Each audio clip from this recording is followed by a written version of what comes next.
सावने में भोला गोइलन कैलसवाए शिशिया। सावने में भोला कैलसवाए शिशिया। कि हमें कैसे के करीना, कि हमें कैसे के करीना।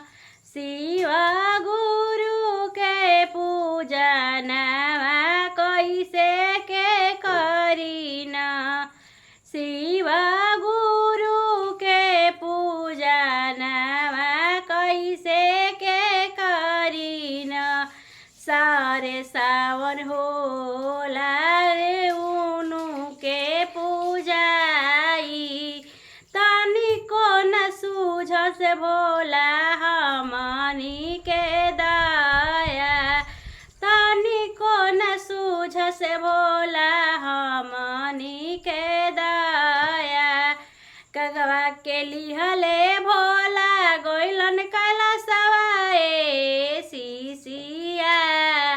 सावने में भोला गोइलन कैलसवाए शिशिया। कैसे में करी उनु के पूजा सुनाए शिशिया। कैसे में करी उनकर पूजा सुनु शिशिया। तनिको न सूझस तनिको हमनी के बारे में।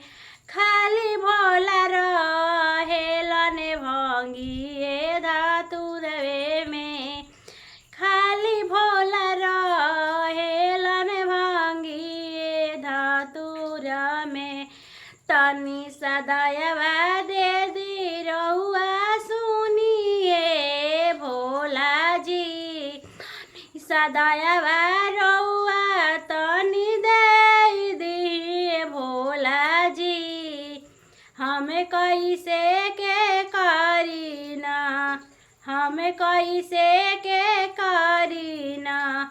शिव गुरु के ध्यानवा कैसे के करीना। शिव गुरु बैठले बाड़े कैलाश पर्वत पर। सब कंवरिया बोलताड़े हर हर महादेव। सब कंवरिया बोलताड़े हर हर महादेव। सावन में भोला गोइले कैलाश शिशिया। सावने में भोला गोइले कैलाश शिशिया। कि हमें कैसे के करीना, कि हमें कैसे के करीना।